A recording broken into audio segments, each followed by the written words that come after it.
April 3, 2016, an extraordinary seismic shift rumbled through the world's financial landscapes. A consortium of investigative journalists unshackled the floodgates of a scandalous exposé, laying bare the clandestine world of offshore financial dealings.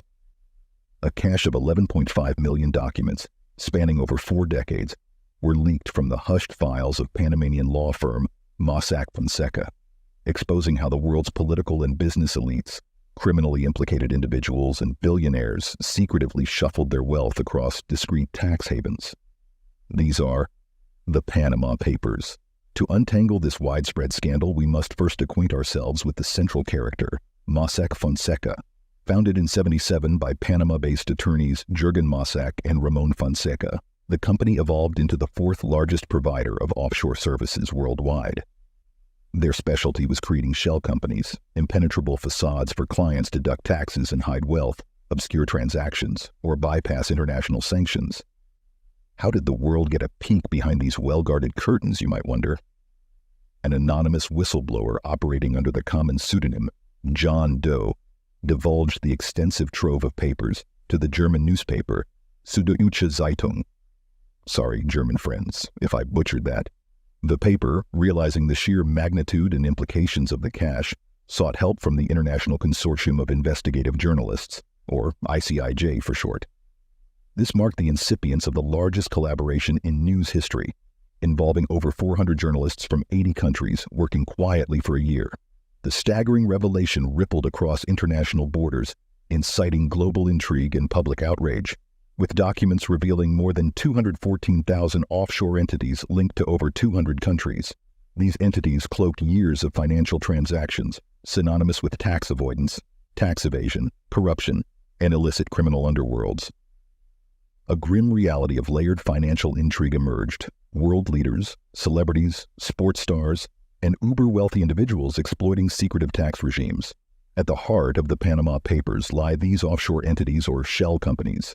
Essentially, a shell company is a corporate entity without any active business or significant assets, often used for its ability to manage funds, hold properties, or as an entity to undertake transactions while reducing tax liabilities. However, the nefarious use of these shell companies, as this leak showed us, is in creating a labyrinthine network of obscurity. To avoid scrutiny and maintain anonymity, individuals often used proxies called figureheads or nominees to run their shell corporations. The Panama Papers revealed a smorgasbord of soccer players, Hollywood stars, and well-known figures who acted as frontmen, hiding the true owners and raising alarming questions about the legitimacies of their wealth. Leadership integrity came under the microscope as the leaked files implicated an assortment of global leaders and public officials. Names included former British Prime Minister David Cameron, Russian dictator Vladimir Putin, Pakistan's then Prime Minister Nawaz Sharif, and the Icelandic Prime Minister Sigmundur David Gunnlaugsson, among others. Embroiled in the scandal, these leaders faced public derision, legal scrutiny, and in some instances, calls for resignation. The fallout from the leak was swift and in some cases quite dramatic. Gunnlaugsson resigned within days, making Iceland frontier grounds for the largest public demonstrations in its history. Mossack Fonseca's veneer of respectability shattered, and it folded operations in 2018. The firm insisted its operations were legal, with its founders even spending time behind bars. Yet the scandal's aftershock initiated crucial conversations around tax laws and global financial transparency. But this Pandora's box had more to offer. For the sports world, the revelations were startling, from star players to the highest echelons of FIFA. 3-time World Cup winner Lionel Messi surfaced in the papers linked with tax avoidance schemes. Michel Platini, former head of UEFA, and suspended FIFA president Sepp Blatter grappled with implications, further debasing FIFA's already tattered image. The world of glitz and glamour wasn't spared either. From Bollywood megastar Amitabh Bachchan to the Godfather director Francis Ford Coppola, notable figures in entertainment found themselves in the eye of the storm. While many argued their investments were legal, the reputational damage was extensive. The controversy triggered discussions on the moral implications of tax evasion, particularly by those commanding public influence. The papers characteristically highlighted one core issue: the global disparity in wealth distribution. By pulling back the curtain on how the wealthy avoid taxes, it sparked worldwide debates about wealth inequality. countries scrambled to close tax loopholes and increase transparency. Yet, it underlined an uncomfortable truth. In a world that often struggles with poverty and scarce resources, an opaque financial system allowed the rich to get richer while dodging public accountability. In the wake of the revelations, nations around the globe began jumping to respond. Germany spearheaded a push for greater financial transparency in the EU. The British Virgin Islands, a notorious tax haven, pledged external audits. The U.S. began revisiting its financial laws while Australia and New Zealand launched investigations. The United Nations even convened a panel to study how financial secrecy impacts general human rights. The leak revealed disturbing truths about our global financial system. Juxtaposing the painstaking emergence of regulatory frameworks with the extent of tax evasion, it foregrounded the stark inequalities defining our world. While some countries hunkered down to evaluate their financial regulations, others remained reticent. The far-reaching implications continue to unfold, culminating in legislative changes, courtroom battles, and a heightened public awareness of wealth inequality. The legal transgressions underlying the scandal hover in judged courts, while the moral weight of the Panama Papers debacle is being assessed in the court of public opinion. The social, political, and economic implications have ricocheted all over our world, providing stark lessons and a looming reminder that persistent financial secrecy aids immoral and illegal behavior. With repercussions that are felt globally, the Panama Papers will long serve as a testament to the world's battle against secret wealth, shady dealings, and the urgency for financial integrity. As we sign off from this dive into the murky world of offshore finance, we leave you to ruminate on the significance of the Panama Papers. In unveiling the simultaneous simplicity yet complex ramifications of the scandal, we hope to have shone a light on a systemic problem that persists in the shadows. We should steer the conversation to our leading governments to incorporate the necessary changes, as remember that the victims are the average person struggling in their daily lives, just trying to survive.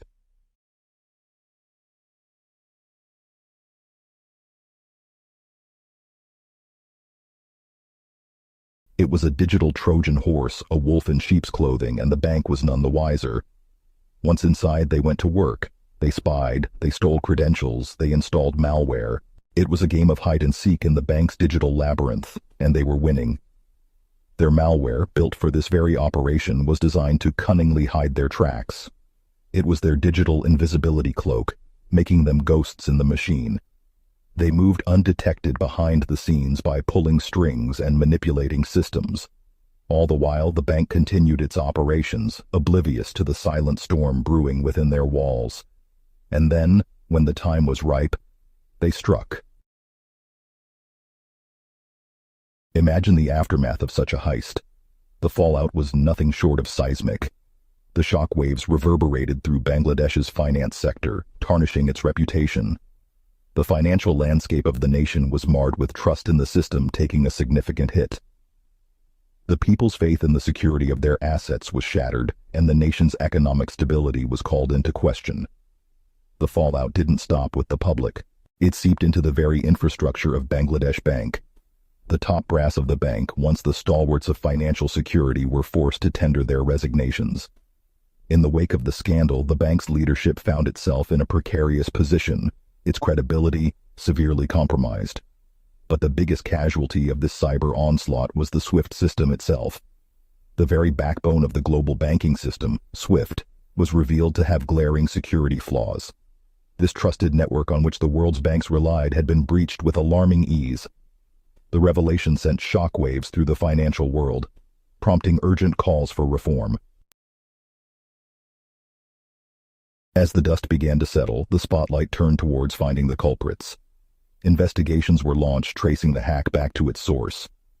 The breadcrumbs led to the Lazarus Group, North Korea's infamous state-sponsored hacking squad. The question lingered, why would they target a small bank in Bangladesh?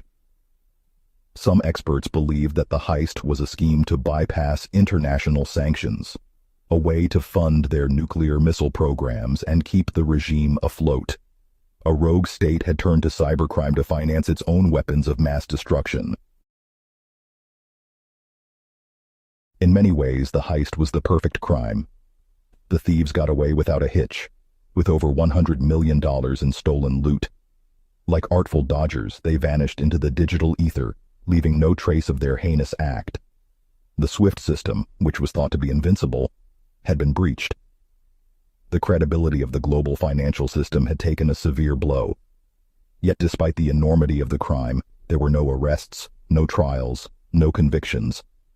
The hackers disappeared as swiftly as they had struck. The stolen money was laundered through casinos in the Philippines and Sri Lanka, leaving no trace to follow. The perfect crime executed with chilling precision. As we look back, the Bangladesh bank hack stands out as one of history's most daring and profitable cyber heists. It serves as a stark reminder of the vulnerabilities of our interconnected world, a world where borders are blurred, where crime is no longer bound by geography, and where a small band of hackers halfway across the globe can rob a bank without setting foot inside. And in doing so, expose the fragility of our financial systems and sent a shiver down the spine of every banking executive around the globe.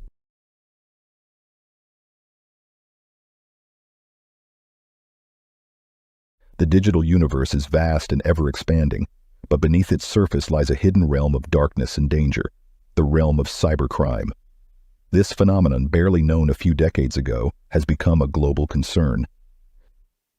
With the advent of the internet and the proliferation of digital devices, our lives have become increasingly intertwined with the electronic world. But this convenience comes at a cost. The same technology that's made our lives easier has opened new avenues for people to exploit. Criminals have demonstrated their ability to cause significant harm, from stealing sensitive data to disrupting critical infrastructure. Their methods are continually evolving, keeping pace with the rapid technological advancements. Today, the digital battlefield is no longer limited to lone wolf attackers. It involves sophisticated networks spread across the globe, often backed by rogue nations. The circumstances that culminate in the birth of what we know as a hacker may vary wildly. Is it plain curiosity, understanding of the mind, or sheer malicious intent? Do they conceive these crimes as a quest for knowledge, or are they driven by a darker passion for exposing, exploiting, or even annihilating? The reasons vary from one to another, but a streak of patterns prevails. These anonymous marauders have left clear marks in our digital evolution that can be traced back decades. They've unmasked chinks in our electronic armors, stolen invaluable information, and disrupted uniform networks. Their tenacity in challenging laws, their uncanny ability to elude capture, their knack of instilling dread, inciting admiration, and an odd sense of fascination all contribute to the enigma of the person behind the screen. In the annals of digital history, some names visibly stand out, not merely for the magnitude of their deeds, but for their instant association with the narrative of cybercrime in the mainstream. Often called the world's most famous former hacker, Kevin Mitnick's career began at the young age of 16 in his hometown of Los Angeles, California. He was absolutely captivated by the early appeal of the digital world and its thrill. Mitnick devised social engineering techniques to trick individuals into granting him access to their systems. A master of disguise, Mitnick cleverly veiled his activities using aliases, counterfeit IDs, and encryption tools. He claimed his actions were offshoots of his thirst for exciting exploits and not motivated by financial gains or harmful intentions. Mitnick's decade-long legacy involves several high-profile infractions, most notably breaches in corporations like Motorola, Nokia, Sun Microsystems, IBM, and even the Pentagon's defenses. His ability to intercept phone calls, manipulate caller IDs, evade security codes, and steal software and confidential resources branded him a legendary mastermind within online circuits. Kevin's status as the most desired computer criminal began post-1988, when he chanced upon the Digital Equipment Corporation's network and stole their software. Subsequently, he was arrested and sentenced to a year in prison. Once released, Mitnick took off on a 2.5-year crime spree that involved breaching the National Defense Warning System and stealing corporate secrets. Soon, the FBI flagged him as a significant national security and public safety risk. A nationwide chase ensued, spanning several law enforcement agencies, and even included a former hacker-turned-security consultant named Tsutomu Shimomura. This team tracked and eventually captured him in 1995. Once apprehended, Kevin faced a staggering 14 counts of wire fraud, 8 counts of possession of unauthorized access devices, and a single count of intercepting wire communications. These charges were to potentially lead him to a sentence of 200 years in prison. However, in a bid to avoid this, he pleaded guilty to 7 counts of fraud, leading to a 5-year imprisonment that included 8 months in solitary confinement.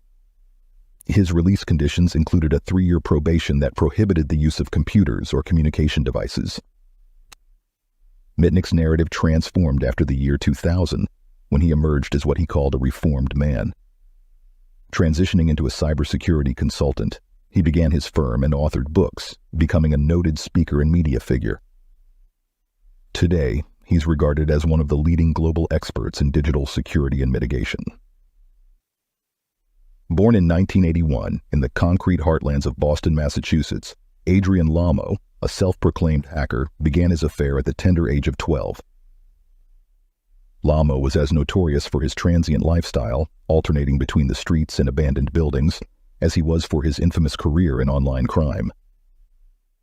From libraries and coffee shops to universities, any place with an internet connection became an immediate base for his activities.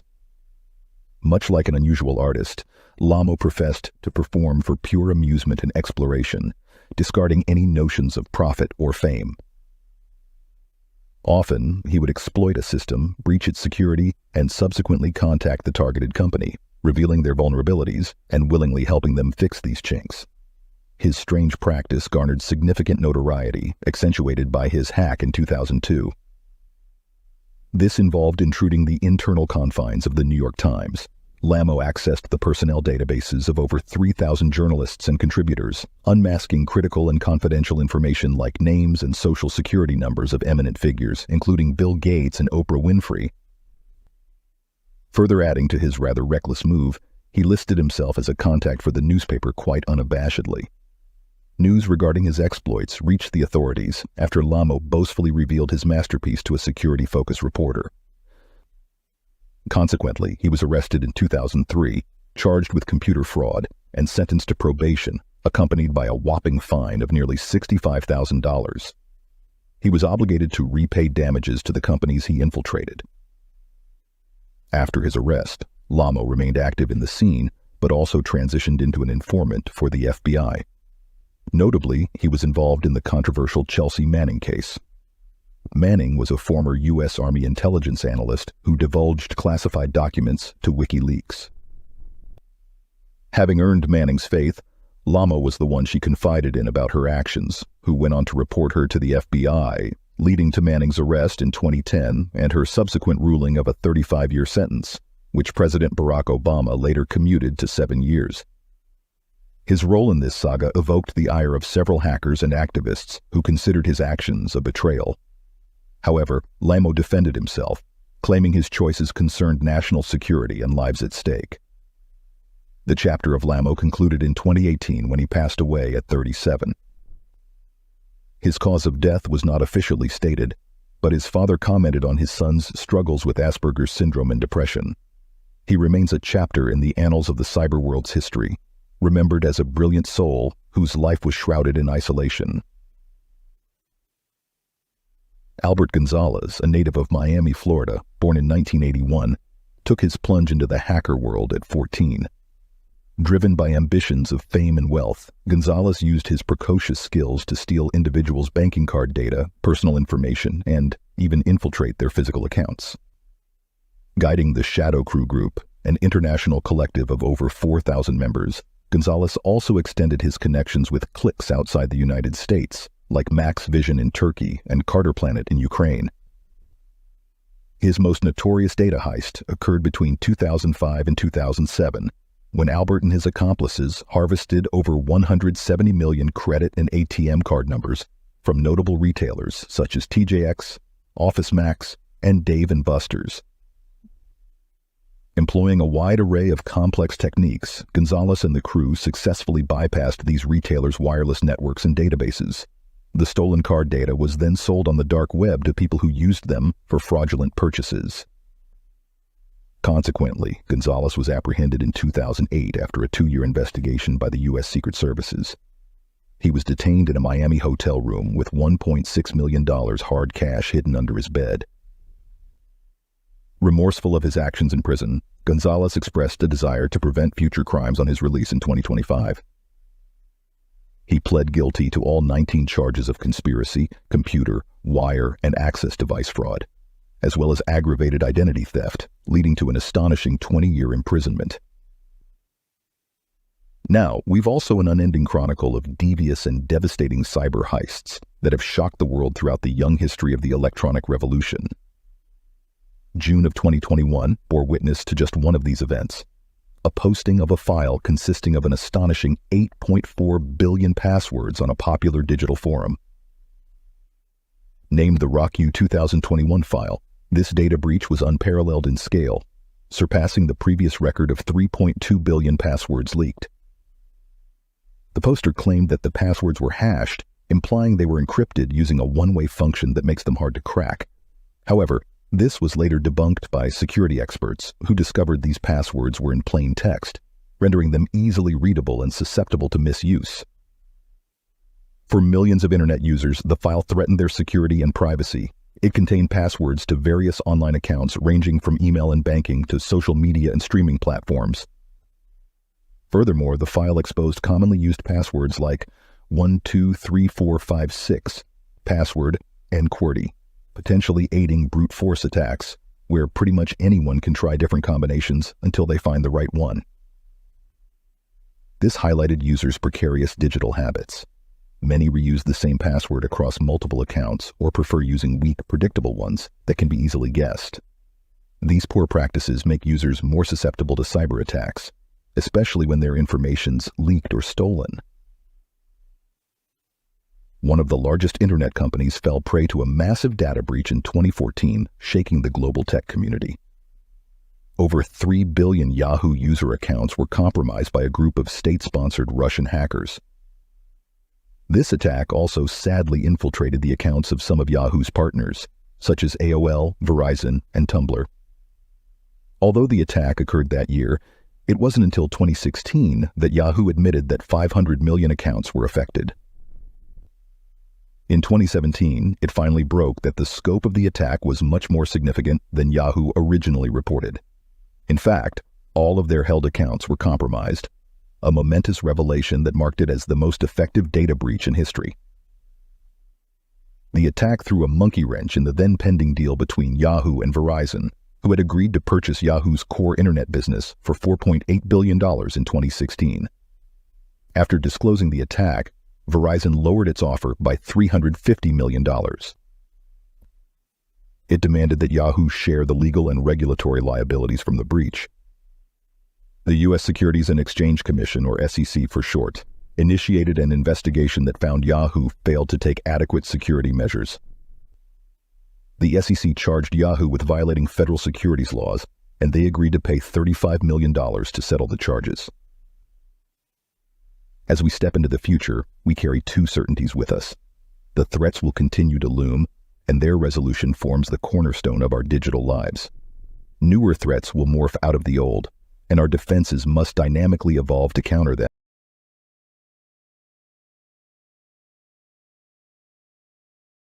It's just another sunny California morning on February 28, 1997, in the San Fernando Valley region of Los Angeles. Suddenly, a white Chevrolet careens around a corner of the sleepy North Hollywood neighborhood and screeches to a halt outside the Bank of America. Two armed men outfitted in intimidating dark body armor and sinister masks leap out, lock and load their fully automatic rifles, and stride toward the entrance. Over the next 44 minutes, Larry Eugene Phillips Jr. and his comrade Emil Decabal Matasarianu will unleash a level of violence the LAPD had never encountered before, igniting one of the most dramatic and devastating gun battles in law enforcement history.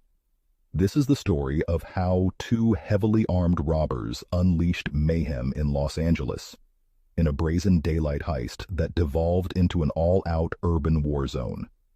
This is the North Hollywood Shootout.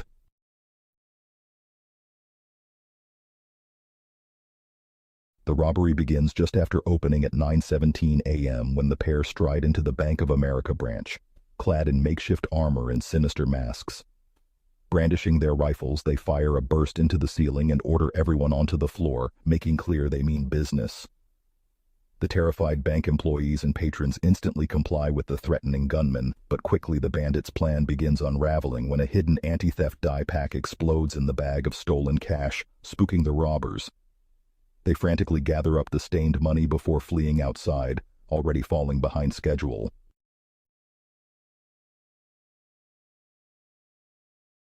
Nearby LAPD officers observing the suspicious scene call for backup and give chase as the robbers speed away in their getaway car. The bandits barrel through the surrounding residential side streets, trying to lose the growing fleet of squad cars in hot pursuit, sirens wailing. Realizing escape is impossible, the cornered criminals make the fateful decision to initiate one final standoff and shootout rather than be taken alive.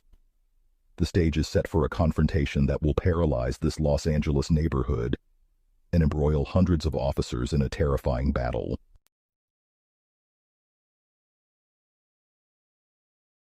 The first responding officers are stunned by the immense firepower and armor protecting these perpetrators. It's instantly clear these are not men that will peacefully surrender.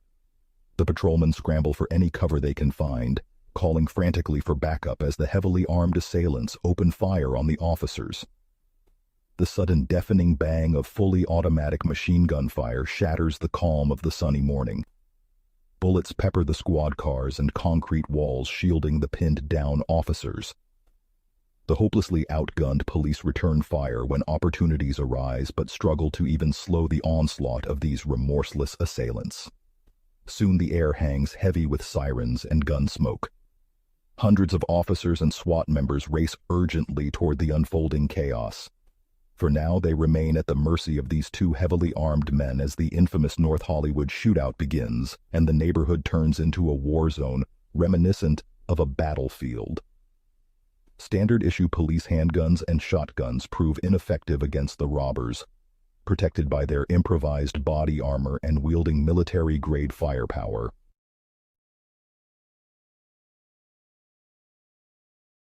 Bullets ricochet wildly off concrete, pierced through metal, and nipped dangerously at the pinned officers' heels. They relentlessly blaze through hundreds of rounds of ammunition, outgunning the overpowered police. By the time the shooting would stop, Phillips and Matasareanu had fired about 1,100 rounds, approximately a round every 2 seconds. Officers struggle just to get a shot off as they cower and hide from the relentless barrage of lead. As the firefight creeps up and down the once peaceful residential boulevard, it catches innocent civilians and bystanders in the crossfire. 8 civilians were injured in total. Nearby residents run panicked as the battle draws ominously closer to their homes. Police urgently evacuated many shops and apartments in the area to get bystanders out of harm's way. Teams desperately search for any angle to halt the progress of these entrenched shooters, pinning down scores of officers.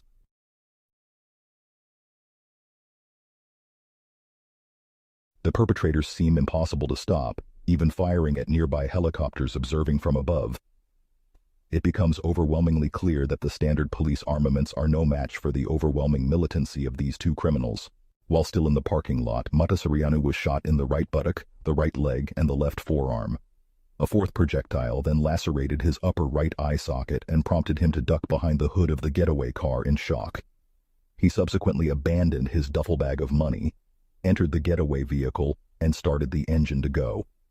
Phillips retrieved the HK-91 from the open trunk and continued firing upon officers while walking alongside the sedan, using it for cover. As Phillips approached the passenger side of the getaway vehicle, he was hit in the shoulder and his rifle was struck in the receiver and magazine by bullets fired by police. After firing a few more shots with one arm, Phillips discarded the HK and retrieved the Norinco Type 56 before exiting the parking lot and retreating onto the street while Matasareanu drove down the road. At 9:52 a.m., Phillips turned east on Archwood and took cover behind a parked semi-truck, where he continued to fire at the police until his rifle jammed. Unable to clear the jam because of the gunshot wound to his wrist, he dropped the rifle and drew a Beretta 92 pistol. He was then shot in the right hand by Officer Conrado Torres, causing him to drop the pistol. After retrieving it, he placed the muzzle under his chin and fired. As he fell, Officer John Caparelli shot him in the upper torso, severing his spine. Either bullet may have been fatal. Matassarianu's vehicle was rendered inoperable after 2 of its tires were shot out and the windshield covered in bullet holes. At 9:56 a.m., he attempted to carjack a vehicle on Archwood by shooting at the driver, who fled on foot, but was unable to operate the Jeep due to the driver engaging the electrical kill switch before fleeing. It was here Matassarianu made his final stand.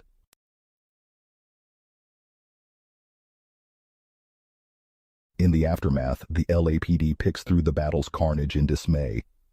Hundreds of shell casings litter the ground, and vehicles sit scarred and riddled with bullet holes. In total, 12 officers on top of those 8 civilians sustained injuries during the chaos. But miraculously, none other than the gunmen were killed.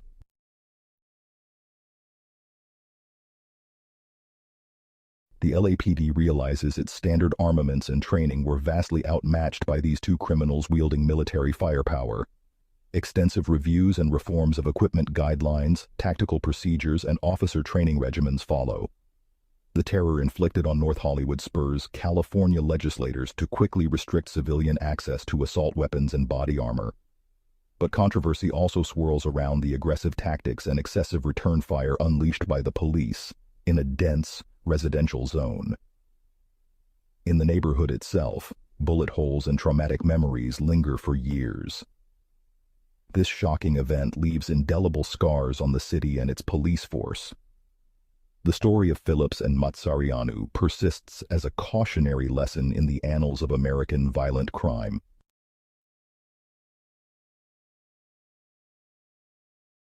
The North Hollywood shootout rocked the LAPD and law enforcement agencies across the country down to their very core. Many authorities call it one of the most frightening and overwhelming gun battles in United States history.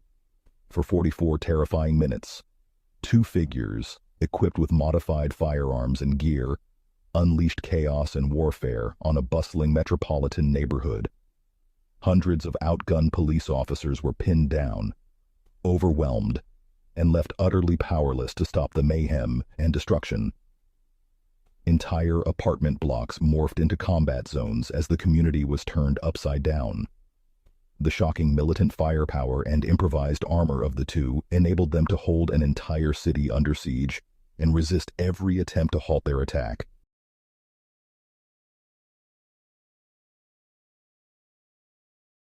Veiled in secrecy, evaporating like phantoms after every robbery, conducting heists of military accuracy worldwide, this formidable unlawful enterprise lurks in the shadows of the so-called honorable world, hidden by ordinary fronts like pavement work and contracting. They are the Rothkiel Rovers, an infamous band of Irish traveler recordiers from the diminutive town of Rothkiel, who rose to become the world's most prolific museum thieves. Once they set their sights on seizing a rare historic treasure, they will halt at nothing to grasp their prize.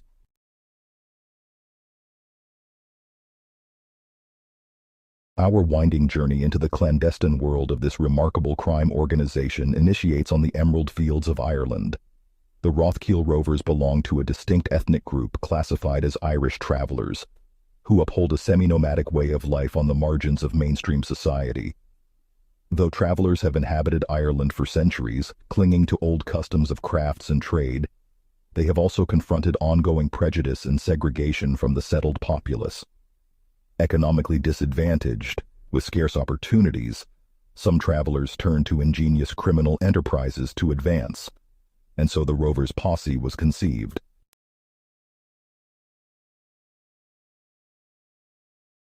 Our story opens in the 1980s in the small pastoral town of Rothkiel. Here, one traveler clan of extended families uncovered a lucrative niche, obtaining rhinoceros horns and trafficking them to China. They dispatched raiding contingents across Ireland to pillage museums of this precious substance. The horns were smuggled to China, where myths about their medicinal properties stimulated surging demand. Profits from this illicit horn trade skyrocketed into the millions. However, their robbery spree inevitably attracted some attention from Irish authorities. But the prospect of boundless profits addicted the posse. They had now fixed their sights on larger game beyond Ireland's borders.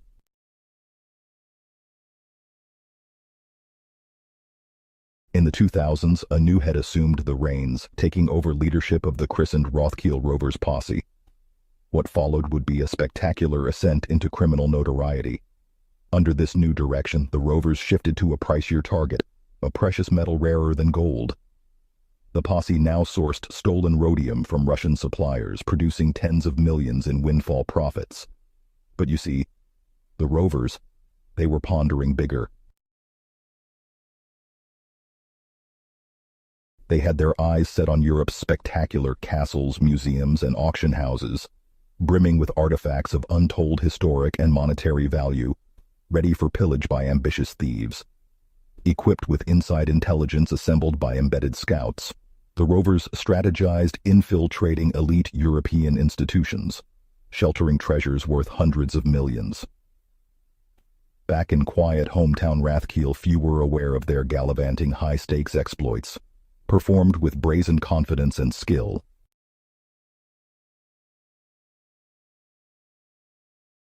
To pull off these flawless museum thefts, the Rathkiel Rovers fused impeccable timing, iron discipline, military-grade logistics, and meticulous planning worthy of elite special forces. Their sophisticated methods exhibit a criminal genius refined over decades, operating like a well-oiled machine, each with specialized roles.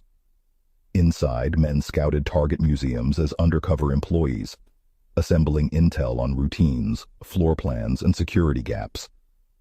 Planners analyzed this insider knowledge to choreograph every contour of the operations. Separate teams played specialized roles from surveillance to distraction to the actual seizure itself. The raids demonstrated mastery of tradecraft. Communications were encrypted, documents incinerated afterward. Heists like the 2009 theft of a priceless first-edition Galileo book portrayed their expertise. Every detail planned, every guard rotation documented, every scenario predicted. They snatched treasures worth over $30 million from institutions across 6 countries with minimal clues. Like the Cheshire Cat, the Rovers left baffled authorities with an uncanny vanishing act and little else. Even museum curators struggled to discern replaced artifacts. The Rathkiel Rovers always stayed strides ahead.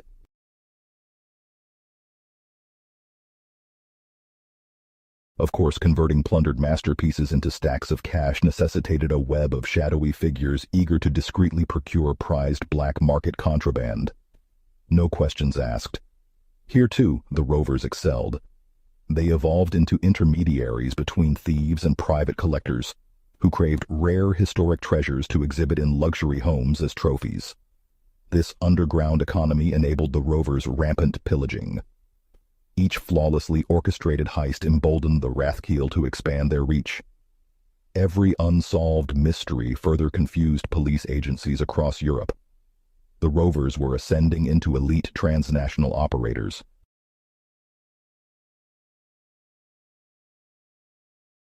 But the Rathkiel Rovers enjoyed a unique advantage over other multinational crime groups. Their Irish traveler ethnicity provided ideal hideouts and mobility embedded within insular communities scattered across England, Ireland, and America. Like ghosts, the Rathkiel Rovers evaporated seamlessly after every brazen theft, retreating to Rathkiel mansions bought with stolen riches or assimilating into the many traveler caravan sites and yards where residents shunned interference from authorities. Outsiders found it near impossible to infiltrate these closed traveler communities whose members protected their own against prying eyes. The Rovers had designed the perfect structure to facilitate headline-grabbing crimes without accountability. However, the bigger they became, the more heat pursued.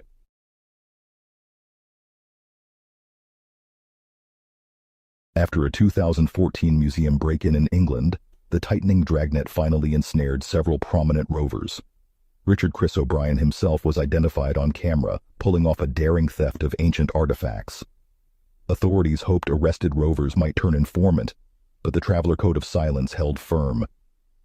Chris tried escaping to America but was nabbed. Finally facing serious charges, the rovers' charmed life of impunity seemed threatened.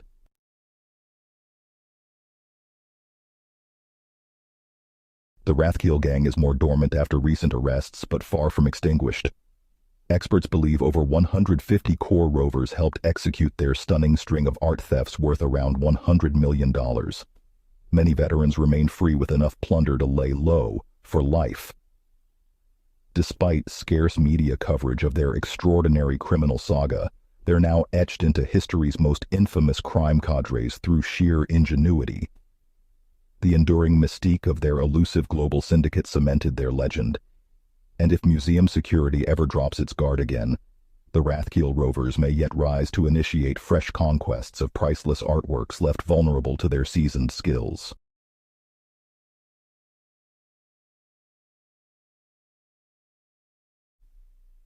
In the dwindling hours of what had been a typical business day on February 13, 1950, the quiet hum of the international market began its routine wind down. As the sun set, a man accustomed to the nocturnal rhythm of the night shift prepared himself for yet another ordinary evening in a job that was anything but. The supervisor's role almost mirrored that of legendary Cerberus, the three-headed canine guardian of the underworld from Greek mythology destined to watch over riches for eternity. Our security today was the lone watchman over a treasure so mammoth, it puts King Midas' mythic wealth to shame. He was guarding the Alpine Gold Depository, which lay ensconced within the daunting depths of an abandoned missile silo. Puncturing the underbelly of the serene Swiss Alps, the depository loomed 500 feet beneath the picturesque panorama of Zurich, Switzerland. The Langerhans's purloined vault's reputation was fortified as impregnable monoliths housing mountains of heaping gold.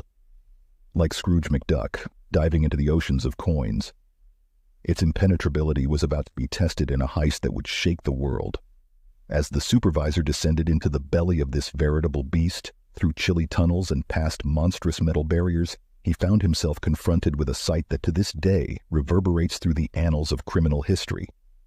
Over 200 gold bars, the collective weight amounting to a staggering 2.5 tons, had vanished, as if by some unseen sorcery, from the depths of the depository. The gold, now a phantom memory, was worth a calculated total exceeding $50 million today. This startling theft, the largest gold heist in recorded history, remains, much like the vanished bullion, shrouded in mystery and bereft of resolution. To understand how such a massive collection of gold could vanish without a trace, we need to delve deeper into the enigma of this bold escapade. The Swiss National Bank's gold depository wasn't just an ordinary vault. It was the world's Fort Knox of gold, the financial bedrock of a nation renowned for its neutrality and well-guarded secrets. Its insurmountable stash held the world's largest official monetary gold reserves. Nestled like brooding dragons amidst their treasure, the depository was a testament to a nation's neutrality. It was the embodiment of an old-world fortress, interlaced with sophisticated technology, built not on the edge of a precipice, but within it. As if to defy the human eye, and enhancing its aura of invincibility, the depository had been covertly carved deep within the granite bedrock of a former military missile site. Its formidable 40-ton vault door, a veritable titan adorned with an array of latches and tumblers, boasted the ability to withstand a nuclear impact. The colossal underground vaults, labyrinthine in layout, were patrolled by meticulous sentinels with arms at the ready, and their eyes always watchful. One could draw parallels between accessing the enshrined gold and the complex process undergone at stem cell research facilities. Each step meticulously planned, each checkpoint bristling with advanced security measures. The Herculean task of bypassing them all and gaining access to the inner sanctum was assumedly insurmountable, a notion spectacularly shattered by the audacity of the daring heist. As the case unfolded in the public eye, the immediate suspicion of law enforcement operatives converged on insiders. Indeed, who else could have possibly orchestrated such an impossible operation? Yet, the query that haunted the investigators revolved around the uncanny transportation of the pilfered gold. How did the accomplices manage to silently slither past security, spirit away multiple tons of gold unnoticed during a work night, and veil their actions in the fabric of the mundane? Devoting countless man-hours and resources to uncap this mystery, it ultimately yielded little in the way of tangibility. The collaborative investigation, which included the participation of specialists such as famed FBI profilers and Interpol operatives, was enshrouded in a fog of uncertainty and misdirection. Theories were proposed and subsequently dismissed, muddling the true narrative. Some postulated that meticulous planning saw the perpetrators exploit a coincidental malfunction, while others held fast to the belief that the thieves had cunningly masqueraded as routine repair crew members, effortlessly bypassing security measures. Yet, the dearth of evidence left the case in an icy clutch, soon to bear the label cold amongst the corridors of the law enforcement agencies. Shadowy crime syndicates and renegade operatives loomed over the conjectures and hypotheses like specters, their every elusive movement sparking intrigue and filling the void left by the vanished gold. The theft, in its colossal scale and absolutely flawless execution, left scholars and criminology enthusiasts abuzz with theories around its audacity and method, stirring the cauldron of speculations and fueling the furnace of debate. Decades later, when the world had grown familiar with the concept of the Internet, a fresh wave of whispers emerged from the shadows of the interwebs. Hushed voices hinted at the possibility of the stolen ingots having been melted down, then recast, to shroud their origins from the prying eyes of law enforcement. The transformed gold had apparently resurfaced through clandestine transactions among private collectors, sold by the reluctant descendants of the Heists' original orchestrators. The technology had evolved, enabling individuals to reach across the globe from behind the cover of apparent anonymity. Had the prosperity of the digital age lent the thieves cover to finally profit from the fruits of their audacious exploit? Courageous journalists, driven by an insatiable hunger for truth, stepped past the veil and into these shadowy alcoves, risking personal safety to infiltrate these secretive circles of gold buyers. The reward of this daring venture was the authentication of a single bar. Its serial number matched that of one from the heist, ascertained through stringent forensic testing.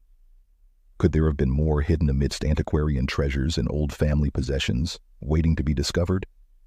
The vault itself was a silent and unwitting witness to the ingenuity and audacity of the criminals. Its stolid granite walls stood mute testimony as the thieves, veiled in the anonymity of a pre-CCTV era, conceived and executed the grand scheme with an almost chilling efficiency. No documents, no visual evidence, no fingerprints. The dearth of tangible leads fed the speculation around the heist.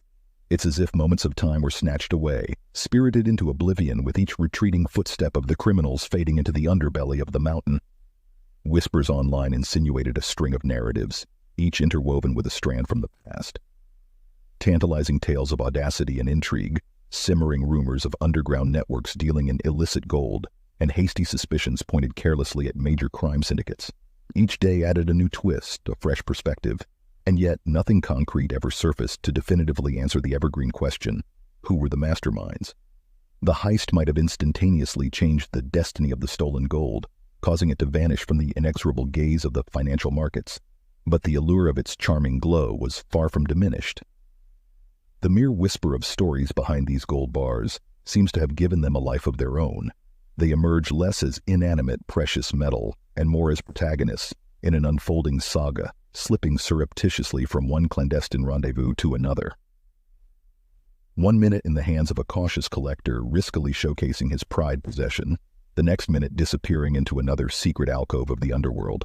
The allure of owning a piece of history, of possessing an object connected with the daring heist, has only been magnified with the passing years. Uncharted paths of the Internet have now given the original thieves, or perhaps their heirs, cover to anonymously profit from their audacious exploits, facilitating the secretive sale of these infamous bars. It is here, within the realm of possibilities, that faint lights of hope flutter for those seeking to answer the haunting enigma of the gold theft. Could closer examination of such transactions lead to otherwise overlooked evidence? Might they reveal hitherto hidden trails that could finally lead to the secret keepers of the great gold theft? Despite our vast leaps in technology and capabilities, the Zurich gold heist remains a seemingly unsolvable puzzle ensconced in the misty realms of time. Perhaps someday a lucky find, an overlooked clue finally seen, or a whispered confession will cast fresh light on this enduring enigma. But for now, the tale of the greatest gold heist fades back into the shadows, waiting to inspire, enchant, and baffle another generation.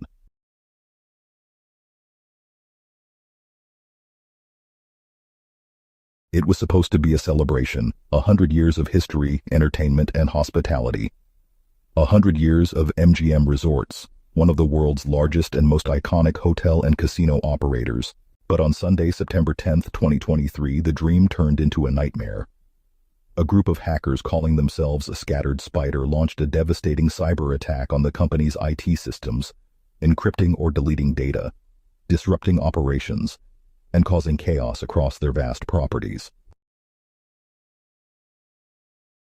The event affected millions of customers and employees who faced long queues, manual check-ins, cash-only payments, malfunctioning machines, and locked rooms.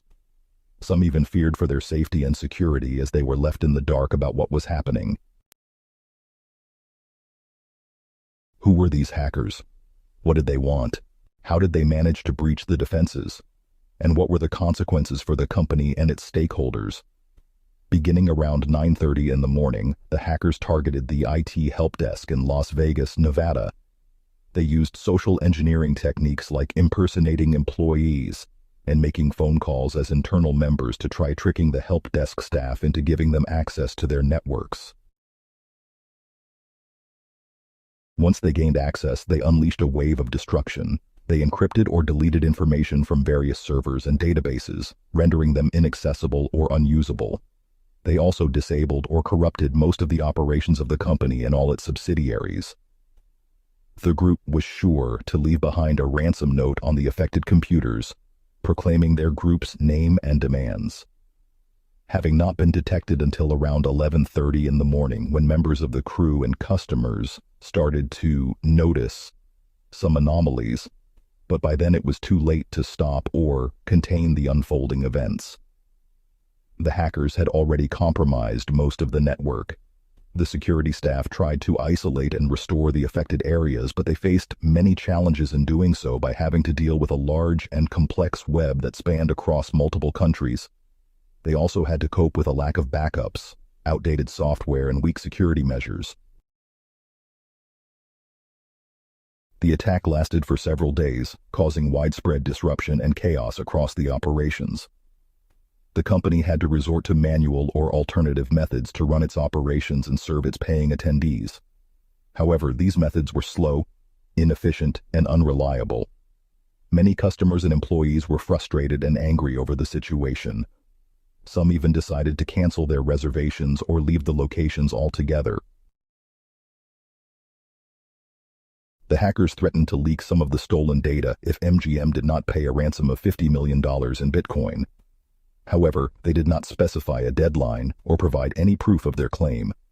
They also communicated with TechCrunch, a technology news website, via email. Claiming to be a Western hacking group that had a moral code and did not target hospitals, schools, or governments, they said they targeted corrupt and greedy organizations which they accused of exploiting workers and the vulnerable public. They said they wanted to expose the obvious security flaws and vulnerabilities as a way of warning other organizations or customers about the risks of doing business with them. The hackers did not reveal their exact motive or goal for the attack.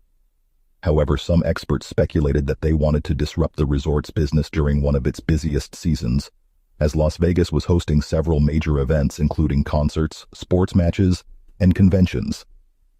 Some also speculated that they wanted to embarrass and damage its reputation, as they were celebrating its 100th anniversary this year. Bill Hornbuckle, the company's CEO, finally issued a statement on Monday, September 11th, apologizing to everyone for the inconvenience and assuring them that the establishment was working to resolve the issue and restore its operations. He also said that the company had notified the authorities and was cooperating with them in the investigation. IT staff worked around the clock to isolate and restore the affected systems and data. They faced many challenges and difficulties like a large and complex network, a lack of backups, outdated software, and weak security measures. They also had to deal with the hackers' encryption and deletion methods, which made some of the data irrecoverable or unusable. They hired external experts and consultants to assist them in the recovery process. This included cybersecurity firms, forensic analysts, and crisis management specialists. These would assist in performing a complete assessment of the damage, working to identify the vulnerabilities and implement the needed solutions. Communicating with the relevant parties through various channels like social media, phone calls, and press releases, providing updates on the situation, offering assistance and guidance, and answering questions and concerns. The company also took many measures to prevent or mitigate future assaults by upgrading its software, strengthening its security protocols, training its staff, and conducting audits and reviews. They also joined forces with other organizations in the industry to share information and best practices on cybersecurity. The response to the attack was not flawless or smooth. They made some mistakes and faced some criticism along the way. Some were dissatisfied or unhappy with their response. Competitors and rivals took advantage of their situation, and some of their regulators and investors questioned their performance and accountability. However, the response to the attack was also not hopeless or futile. They showed some resilience and determination in dealing with the crisis. Managing to restore most of their systems and data within a week, they maintained some of their customer loyalty and workplace morale. The cyber attack on MGM Resorts in September was a major disruption for the hotel and casino giant, as well as a serious threat for the entire industry. This ultimately ended up affecting several establishment properties in Las Vegas and other cities, causing shutdowns and outages that impacted many aspects of their operations. The future of the resorts and the hotel and casino industry is uncertain and dynamic.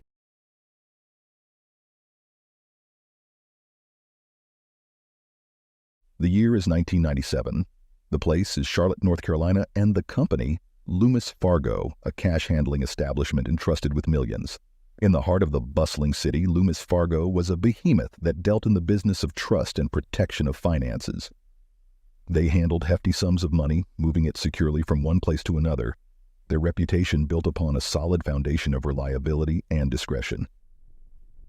Enter our main protagonists, David Gant, Kelly Campbell, and Steve Chambers. Gant, a vault supervisor, was a man of routine with a job that appeared mundane to the untrained eye. Campbell, a former Loomis employee, was known for her charisma and resourcefulness. Chambers, a friend of Campbell's, was a man with a knack for seeing opportunities where others saw risks. Each of them played a key role within the company, maintaining the intricate balance of trust and security. Little did they know, their lives were about to take a dramatic turn. Behind the scenes, the daring plot was being hatched. This was no spontaneous crime of opportunity with Gant, acting as the inside man. He knew the ins and outs of the company's operations, the daily routines, and most importantly, the vault. His job was to get past the security systems and into the vault without raising any alarms. Then there was Campbell. She was the one who first planted the seed of the idea in Gant's mind. Her role? Acting as the liaison between Gant and the mastermind, Chambers. As the brains of the operation, he was the one who refined the initial idea into an actionable plan. Chambers knew the risks, and he knew they needed a flawless execution if they wanted to pull this off. They knew the risks were high. If caught, they would face serious jail time. But the potential rewards were too tempting. $17.3 million. That kind of money could change their lives forever. The stakes were immense, the plan was set, and their motivations were clear. Though it wasn't just about the money, it was about challenging the system, about proving that they could outsmart the security measures of one of the largest cash-handling companies in the world. With the plan set, all they needed was the perfect moment to strike. This heist was the ultimate test of their courage, their cunning, and their tenacity. October 4th, a night that would go down in infamy. The stage was set. The Loomis Fargo Vault, a fortress designed to safeguard millions, was about to be breached. Gant, our insider, trusted vault supervisor, and linchpin of this insane plan. Walking through the facility's thick steel doors for his daily shift, little did his colleagues know that he was on a mission that would shake the security world to its core. The vault was a labyrinth of corridors and locked doors, but Gant navigated it with ease. He knew every nook and cranny, every secret passage. He was the proverbial fox in the henhouse. The plan was simple, yet daring. Gant was to fill the company van with cash bags, but this was no ordinary cash pickup. He was about to make off with millions of dollars. The sheer nerve of the act was mind-boggling. As he loaded bags into the van, the vault echoed with the sound of his heart pounding against his ribcage. Each bag he lifted weighed heavy with the gravity of his actions, but there was no turning back now. Meanwhile, Chambers and Campbell, Gant's co-conspirators, were waiting anxiously in the getaway car. Each passing minute must have been an eternity, the tension palpable. Finally, Gant emerged, driving the van filled to the brim with riches. The sight was a relief, but the heist was far from over. They had to somehow disappear into the night without leaving a trace. The trio drove off, leaving the Fargo facility behind. Their hearts raced as they weaved through the quiet city streets. Every headlight would have been seen as an imagined pursuer, but they made it through the night undetected. The plan had worked, for now. The heist had been successful. By the time the sun rose, they were $17.3 million richer. However, they were now criminals on the run. In the immediate aftermath of the Loomis Fargo heist, David, Kelly, and Steve found themselves swept up in a whirlwind of adrenaline and fear. Gant, the man who had physically carried out the heist, knew he was a marked man. With the law hot on his heels, he made the decision to escape to Mexico, trying to blend into the local culture while simultaneously avoiding the prying eyes of American law enforcement. The sun-soaked beaches and vibrant nightlife were a far cry from his previous life as a vault supervisor, but beneath the surface of this seemingly idyllic escape, tension simmered. He was a man constantly looking over his shoulder, forever on the edge of being discovered. Meanwhile, back in the United States, Campbell and Chambers were living the high life. They had taken their share of the millions and were spending it like there was no tomorrow. Luxurious homes, ostentatious jewelry, and high-end vehicles became their new normal. They reveled in their newfound wealth, basking in the spoils of their historic crime. But as they spent, they drew attention to themselves. A sudden and extravagant lifestyle raised eyebrows. It was a stark contrast to their previous lives, and it didn't take long for people to start asking questions. Their spending spree was a beacon, illuminating their guilt in the dark sea of suspicion. The irony of it all was that while they were living the dream, they were also crafting their own nightmare. Each dollar spent brought them closer to the inevitable downfall. They were building a house of cards on a foundation of stolen money, and it was only a matter of time before it all came crashing down. Their lives had become an unknowing cat-and-mouse game with the law. Every day was a gamble, a risky dance with fate. They had chosen a life on the run, a life of constant fear and uncertainty. In the end, the thrill of the heist and the allure of the loot had led them down this path from which there was no return. But as they say, crime doesn't pay. Before long, the FBI was hot on their trail. The Bureau, known for its relentless pursuit of justice, had a reputation to uphold. The heist had not only stolen millions of dollars, but it had also stolen the peace of mind of many. The FBI's investigation was meticulous and exhaustive. They pored over surveillance footage, traced money trails, and followed up on every lead. The clues were scattered, but each one was a piece of the puzzle just waiting to be put in its place. The scope of the investigation was vast, stretching across borders and continents. The heist had made international headlines, and the FBI's pursuit was equally global. They worked in tandem with international authorities, sharing information and coordinating efforts. With the FBI closing in on their lavish spending, the pressure was mounting. The robbers were running out of places to hide, and the net was closing in. However, in the end, their past caught up with them. The law's long arm was never too far behind David, Kelly, Steve, and 5 others directly embroiled in covering up this web of a heist. One by one, they were apprehended and faced the consequences of their undertaking. The court proceedings were swift, and each of the 8 criminals was convicted, marking the end of their ill-gotten freedom. But it wasn't just those at the heart of the heist who paid the price. 16 others who indirectly aided this criminal endeavor found themselves ensnared in the justice system's net. Their involvement, whether minor or significant, led to their downfall, a stark reminder that crime, in all its forms, inevitably faces retribution. As for the stolen millions, the vast majority found its way back to where it belonged. Approximately 88% of the stolen money was recovered, a testament to the relentless efforts of the investigators. The money, much like the criminals, couldn't stay hidden forever. A chapter closed on one of the most impactful heists in American history. Their lives of crime were over, but the story of the robbery is far from forgotten. So what can we learn from this tale of criminal history? The audacious act left an indelible imprint on society, forcing us to question the nature of security, crime, and even our own human instincts. It served as a stark reminder of our fallibility and the lengths individuals may go when driven by desperation or greed.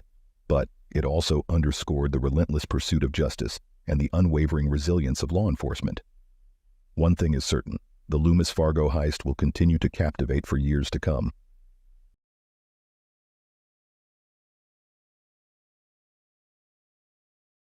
In the dark underbelly of Britain's criminal world, Lee Murray, a charismatic yet notorious figure, was hatching a bold plan. A name that would soon be etched in the annals of Britain's criminal history was not your run-of-the-mill crook. With a magnetic charm and a daring spirit, Murray was infamous for his boldness and cunning. Unbeknownst to many, this charismatic rogue was slowly weaving a plot that would shock the nation and rewrite the rules of the game.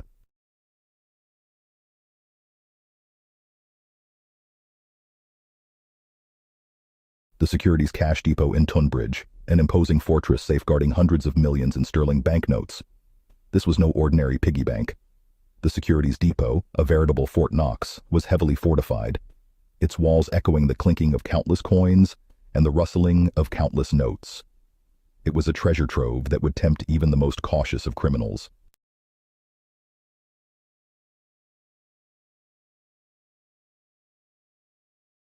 With a steely determination and a razor-sharp mind, Murray started to devise his plan. He knew that a frontal assault on the depot would be tantamount to suicide. No, he would need to be clever, he would need to be cunning, he would need to be bold. And so he hatched a plan that involved the kidnapping of the depot manager Colin Dixon and forcing him to spill the beans on the depot's security secrets. A plan that involved disguising his crew as police officers to infiltrate the depot, subdue the staff, and make off with the loot. It was a plan that was as bold as the man himself. A plan that, if successful, would net him and his crew a cool £53 million.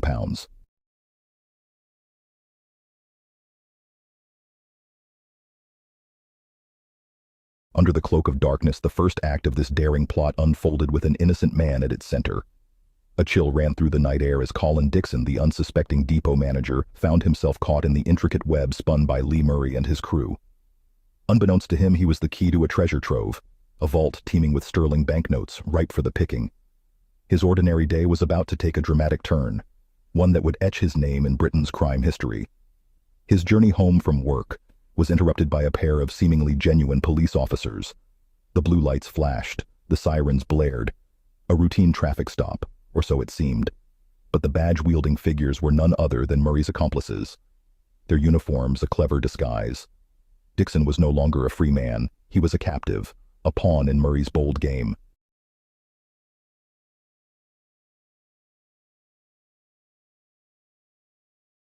With the inside scoop in their hands, the robbers were ready to make their move. Disguised as police officers, the robbers fooled everyone, infiltrating the heart of the fortress-like bank depot. Imagine a scene straight out of a Hollywood blockbuster. With a bold plan in motion, our actors, dressed in the unassuming attire of Britain's finest, stealthily creep into the belly of the beast. Each step they take is calculated, each breath measured. Despite the high stakes and the adrenaline pumping through their veins, the robbers maintain an air of calm. Their disguises are cloaks of invisibility, their shields against suspicion. To the unsuspecting staff members, these are not criminals but protectors of the peace, officers of the law.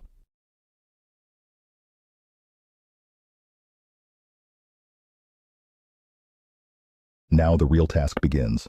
The robbers are in the heart of the depot, surrounded by a sea of cash. It's a sight that would make even the most hardened criminal's heart race. They've hit the jackpot, but time is of the essence. They begin to fill their bags, their movements swift and precise.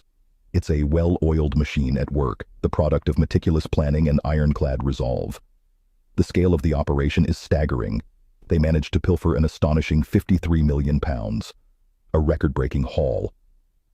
Yet, even this mind-boggling sum is but a fraction of the wealth that surrounds them.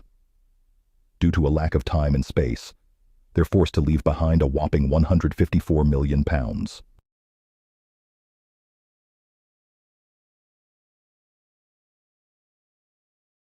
With the millions in their grasp, the robbers vanished into the night, leaving behind a scene of chaos and disbelief. The bank's depot, once a fortress of security, had been breached, its defenses shattered by a band of daring thieves. The night of February 21st, 2006, the magnitude of the heist became apparent, and a high-stakes manhunt was set into motion. The brazen theft had shocked the nation and left law enforcement scrambling in its wake. The investigation was a colossal task, with the criminals having seemingly vanished into thin air, leaving behind an empty vault and a bewildered nation in their wake. The police had one goal: to bring the bold thieves to justice.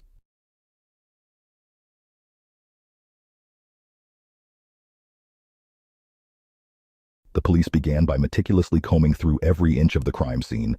It was a painstaking process.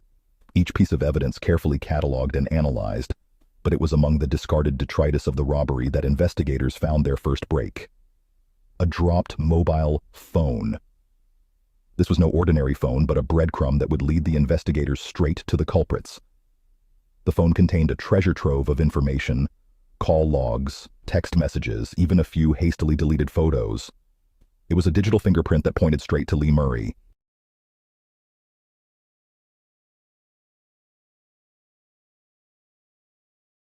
It was a game of cat and mouse with Murray, always seemingly one step ahead. But as anyone who's ever played the game knows, the mouse eventually runs out of places to hide. And that's exactly what happened to Murray. With the evidence mounting, it was only a matter of time before the police got their man. And when they did, it was a moment of triumph tinged with disbelief. The charismatic mastermind, the bold leader of the biggest robbery in British history, was finally in custody. But even as Murray was led away in handcuffs, questions remained. Where was the missing money?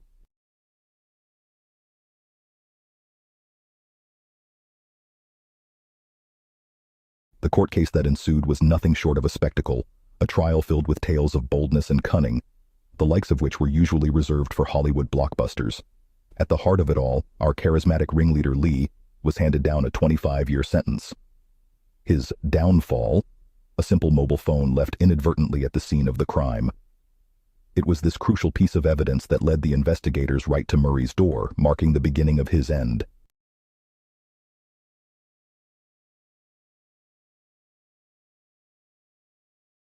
What's more intriguing, however, is the fate of the stolen £53 million. Despite the extensive investigation and the relentless pursuit of justice, only a small fraction of the stolen money was ever recovered. The rest, it seems, had vanished into thin air, leaving behind a mystery that still baffles many.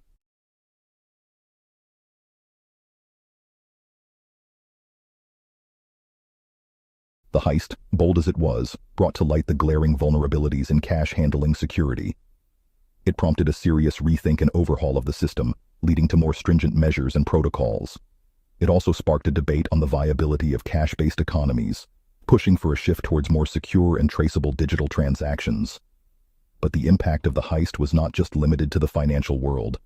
It struck a chord with the entire nation, exposing the boldness of crime and the lengths to which some are willing to go for a quick fortune. It was a stark reminder of the constant battle between law enforcement and those who choose to operate outside its boundaries.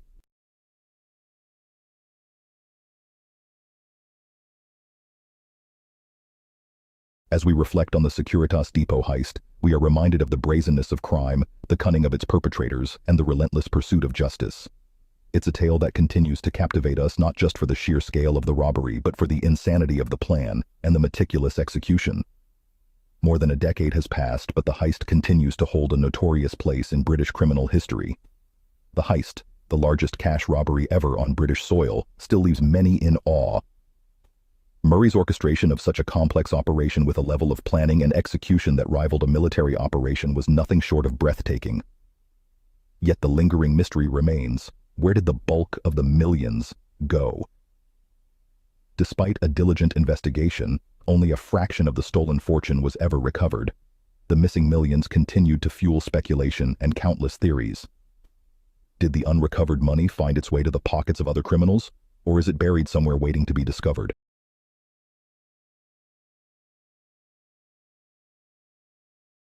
In the frigid pre-dawn hours of March 18, 1990, as a historic nor'easter wreaked havoc across Boston with torrential snowfall and gale-force winds, two cunning individuals were meticulously preparing to carry out one of the most notorious unsolved crimes in history.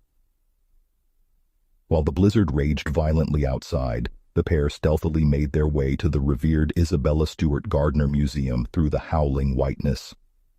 Over the next hour, a series of events would shock the global art world and baffle law enforcement for decades to come.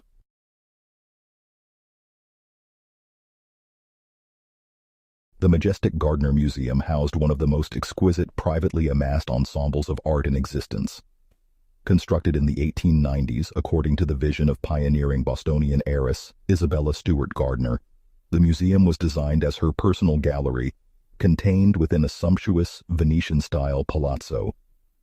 Through dogged acquisitions during her grand tour of Europe in the late 19th century, when American institutions lacked sufficient funds to compete, Gardner worked tirelessly to secure some of the greatest Renaissance and Impressionist works, including invaluable paintings by masters like Rembrandt and Monet.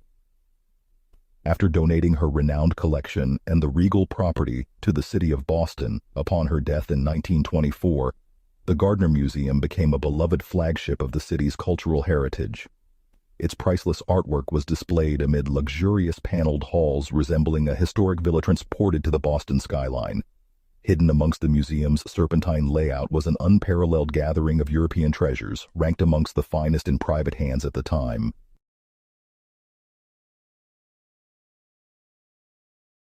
Few could envision this hidden trove of artistic patrimony becoming the target of what has since become the biggest art heist in modern history. In the pitch-black cloak of the early morning hours as the blizzard outside peaked with whiteout conditions, our two cunning individuals meticulously breached the museum's antiquated security. Posing as police on a false emergency call, they gained access to the front entrance using a duplicate key and overwhelmed the lone security guard on duty with ease. The thieves meticulously disabled the few scattered alarms with practiced precision. Within a mere 13 minutes, their movements caught on grainy surveillance footage. Wielding precision-cutting tools, they then strategically sliced pre-selected masterworks directly from their frames. In a precisely organized heist, 13 irreplaceable treasures were loaded onto an awaiting vehicle, disappearing into the night.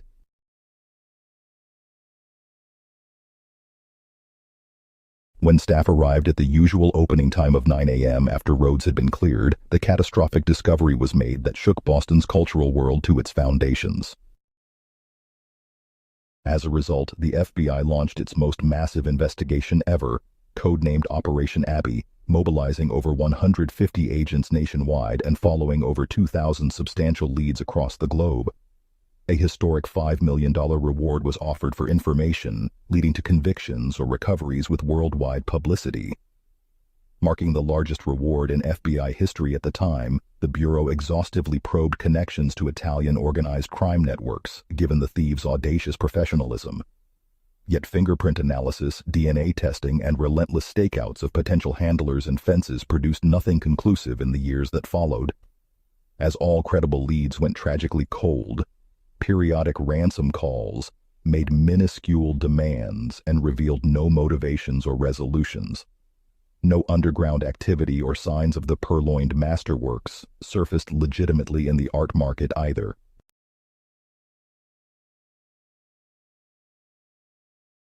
Confounding all conventional theories, as each season passed, the case grew even more impenetrable, defying all efforts to unlock its mystifying secrets. Unconfirmed reports emerged of pieces being quietly sold off or destroyed, yet those fragmentary clues dissolved as nebulously as the paintings themselves into the shadows of criminality. New DNA testing in 2010 on latent fingerprints found on an old drinking glass revived hopes of a breakthrough, even as analysts couldn't confirm whether they belonged to the thieves or other visitors in the decades since. No tenuous leads yielded answers to the case's eternal question.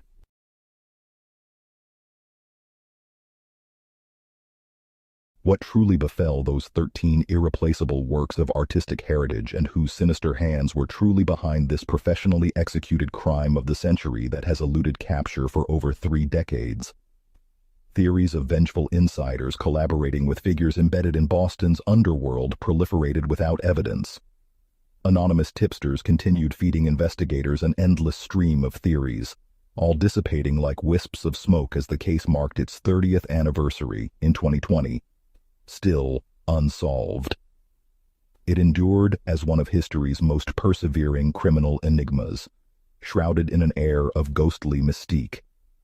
Where have those magnificent works wandered after 3 decades, and what fate ultimately befell each one?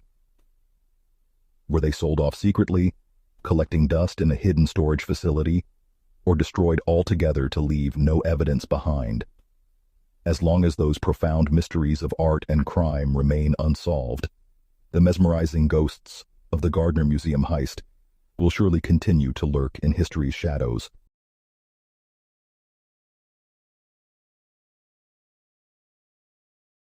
As the moon cast its glow over the city of Baghdad, a plan was quietly taking shape.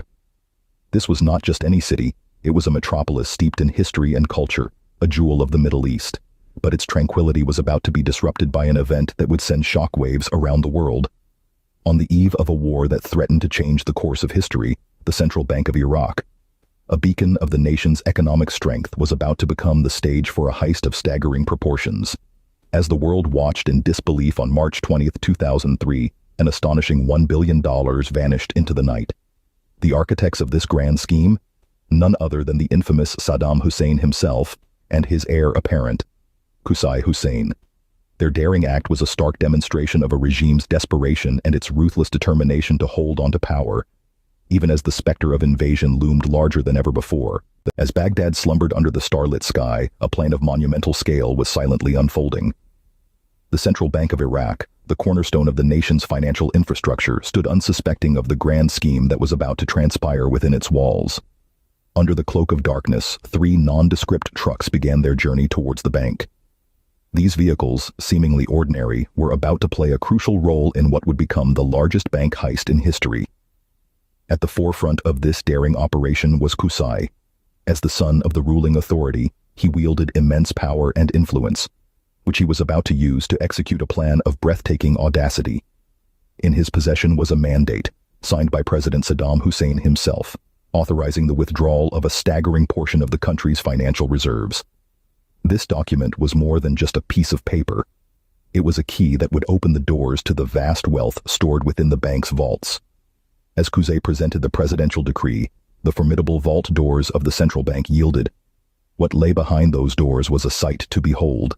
Countless bundles of currency, each meticulously stacked and recorded, a testament to the economic strength of a nation. But this strength was about to be siphoned away in an act of unprecedented greed and desperation.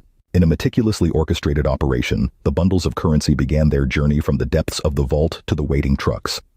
Each bundle that was loaded onto the trucks represented a piece of Iraq's financial strength being chipped away. Despite the enormity of the task, the operation was carried out with military precision and swiftness. As the first light of dawn broke, the trucks, now heavy with $1 billion, disappeared into the morning light, leaving behind an empty vault and a nation on the brink of economic chaos. When the dust settled on the historic heist, $1 billion had vanished from the Central Bank of Iraq, leaving a trail of questions and a sense of disbelief in its wake. The ultimate destination of this vast fortune became a subject of intense speculation and debate. Some suggested that the money was siphoned off to fund a resistance movement, a desperate last stand against the imminent invasion. Others speculated that it was a frantic attempt by the Hussein family to safeguard their wealth, a nest egg for an uncertain future. As the invasion progressed and the country descended into chaos, U.S. forces stumbled upon hidden caches of money. Concealed within the walls of opulent palaces and buried deep beneath the earth were remnants of the stolen wealth from the central bank. These unexpected discoveries offered tantalizing clues about the fate of the stolen money, but they also deepened the mystery. The fate of the stolen money, much like the heist itself, remains shrouded in mystery. Despite the passage of time and numerous investigations, the final chapter of this billion-dollar puzzle remains unwritten. The stolen wealth serves as a stark reminder, a symbol of a regime's desperation and greed. Operation Iraqi Freedom, the codename for the invasion, marked the dawn of a tumultuous era.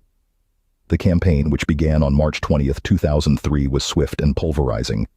Led by the United States and bolstered by allies like the United Kingdom, the offensive unfolded over nearly a decade. The premise of the invasion was to disarm perceived weapons of mass destruction, sever support to alleged terrorist outfits, and promise liberation.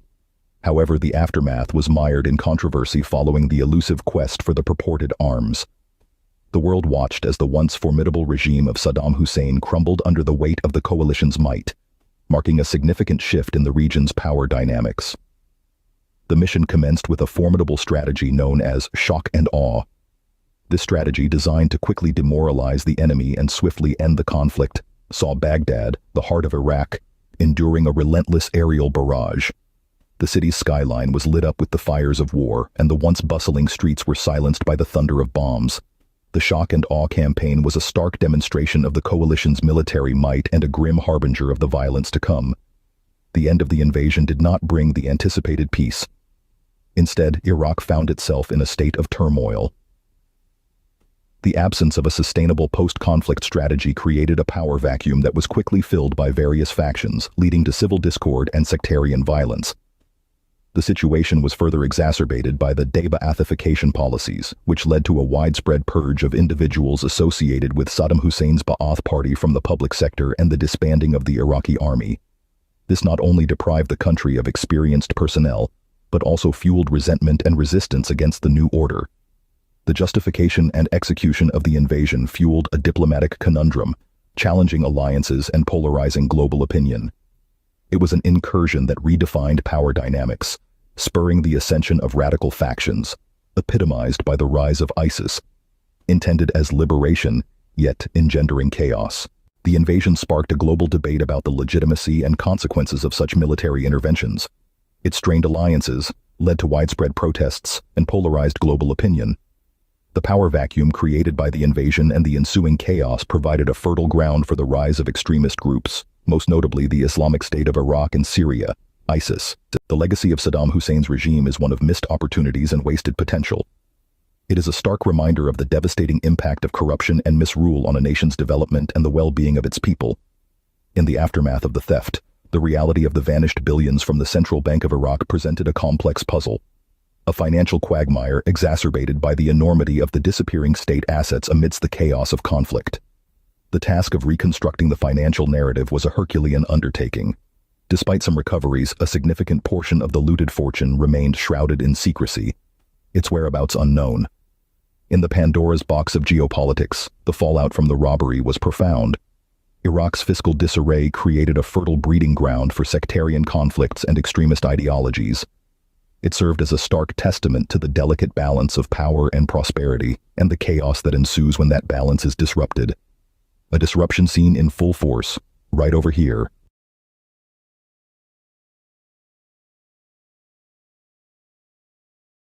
The story revolves around a name synonymous with wealth and power in the 20th century, Getty. The youngest member of this affluent dynasty, John Paul Getty III, becomes our central character. Emerging from a lineage glittered with the spoils of an oil empire, John was more than just another member of this affluent clan. Born in 1956, he was the grandson of J. Paul Getty, who was reputedly the richest man in the world at the time and founder of Getty Oil. To gain a grasp of our protagonist and the world he inhabited, it's vital to comprehend the magnitude of his family's influence, their iconic wealth, massive deals, and an uncanny capacity to captivate the media. Raised in the heart of the swinging 60s, a cauldron of transformative art and culture in Italy, young John was quite the defiant iconoclast, estranged from his family's stuffy and strict way of living. Little did he know, however, his life was about to take an unfathomable turn. John Paul Getty III started his life amid privilege and opulence, but he craved something more. Raised largely in Italy, surrounded by a vibrant artistic culture, he was known for his rebellious streaks. He embraced the bohemian lifestyle of a counterculture, embodying the spirit of the 60s in a way that starkly contrasted with the stiff rectitude of his family's business empire. From an early age, he exhibited a flair for rebellion and a penchant for mingling with the young, free-spirited, and artistic crowd of Rome. This marked John's early estrangement from his family, as he rejected their traditional values and instead sought independence. His early acts of defiance included expulsion from a prestigious private school and subsequent dive into an avant-garde lifestyle filled with artists and creatives. His decisions, as liberating as they were for him, served only to deepen the chasm between him and his family, setting the stage for an event that would shock the world. In the summer of '73, against the backdrop of the bustling streets and ancient architectural marvels of Rome, the unthinkable happened. John, the audacious rebel who once roamed the bohemian circles of the city, was kidnapped. Aged only 16, young Getty was snatched from the Piazza Farnese in a coordinated operation that spoke of meticulous planning. In the immediate aftermath of the kidnapping, Rome was engulfed in a confluence of chaos, confusion, and rampant speculation. The terrible truth about what had happened was first revealed in a chilling ransom note delivered to the family, demanding a staggering $17 million for Getty's safe return. Those who kidnapped him were no ordinary criminals. They were reputed to be members of 'Ndrangheta, a notorious organized crime group from Calabria. Yet it was not a mere question of affording the ransom. J. Paul Getty, the oil magnate and the patriarch of the family, declined to meet the demands, famously stating, "I have 14 other grandchildren. If I pay a penny of ransom, I'll have 14 kidnapped grandchildren." Amid the distressing circumstances, it was a chilling standoff, and the refusal triggered a media frenzy and public uproar. Internally, the family was a cauldron of turbulent emotions, with tensions flaring over the proper course of action.